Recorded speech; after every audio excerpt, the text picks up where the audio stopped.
24 பாராளுமன்ற தேர்தலில் அதுக்கு முன்பு ஆட்சியை காப்பாற்றி கொடுத்த பிஜேபிக்கு துரோகம் செய்துவிட்டு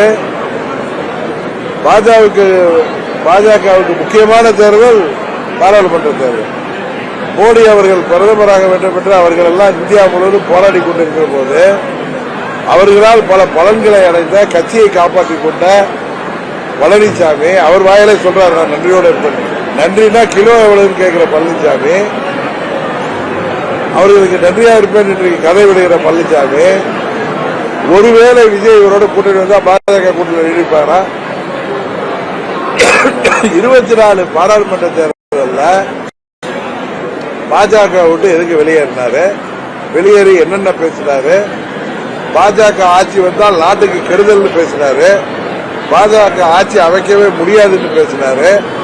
இன்றைக்கு தன்னை மாற்றிக்கொண்டு பிஜேபி கூட்டணியில போய் 19 பேர் சேர்ந்திருக்காரு. ஏப்ரல் 11க்கு பிறகு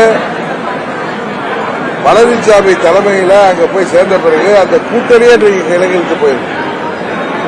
பழனிசாமி முதல்வராக ஏற்றுக்கொள்ள யாருமே தயாரில்லை. அமமுக மாதிரி இல்ல, தமிழ்நாட்டு மக்களே. அந்த பழனிசாமிக்கு பேசுவதெல்லாம் நீங்க வைத்துக் கொண்டு பேசிக் கொண்டிருக்கிறீர்கள். நான் பல முறை பதில் சொல்லிட்டேங்க.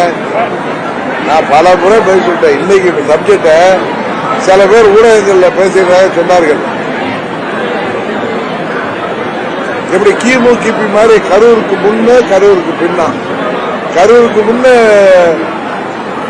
தாவேகா விஜய் அவர்கள் அவர்தான் முதலமைச்சர்னு இருந்த மனநிலை மாறி கரூர் அந்த கடுமையான மரணங்களுக்கு பின்பு அவரு அண்ணன் பழனிசாமி மாமேதை பழனிசாமி தான் முதல்வராகணும்னு அந்த கூட்டணிக்கு வரப்போறாரு சில மேதாவிகள் பழனிசாமியின் ஏஜென்ட்டுகளாக பேசிட்டு இருக்காங்க. இவங்கெல்லாம் 24 பாராளுமன்ற தேர்தல் போது கோலாகலமா ஆடிட்டு இருக்கிறவங்க பாராளுமன்ற பொதுத் தேர்தலப்ப மோடியை விட்டு வெளியேறிய பழனிசாமியை பற்றி என்ன சொல்கிறார்கள்? இவர்கள் இன்னைக்கு காமு காப்பின்னு பேசுறவங்க 24 தேர்தலுக்கு முன்பு கூட இருந்த பழனிசாமி 24 பாராளுமன்ற தேர்தலுக்கு கூட இருக்காம ஓடினாரு. அப்பெல்லாம் இவங்க தூங்கிட்டு இருந்தாங்களா இல்ல செலக்டிவ் அம்னீசியாவா? இவர்கள் எல்லாம் உண்மையாவே பாஜகவின் ஆதரவாளர்களா? இல்லை, பழனிசாமியின் எடுபடிகளான தெரியல. என்ன கருத்தாக்கத்தை உருவாக்குறாங்க? காமு காப்பியா? அதெல்லாம் ஒரு பீ இல்லை. நன்றாக தெரியும் விஜய் அரசியலுக்கு வந்தது தமிழ்நாட்டில் மாற்றத்தை உருவாக்கணும். தாவேகாவுக்கும் திமுகவுக்கும் தான் போட்டின்னு சொன்னார். அதனால நான் நினைக்கிற பழனிசாமி அந்த மற்றவர்கள்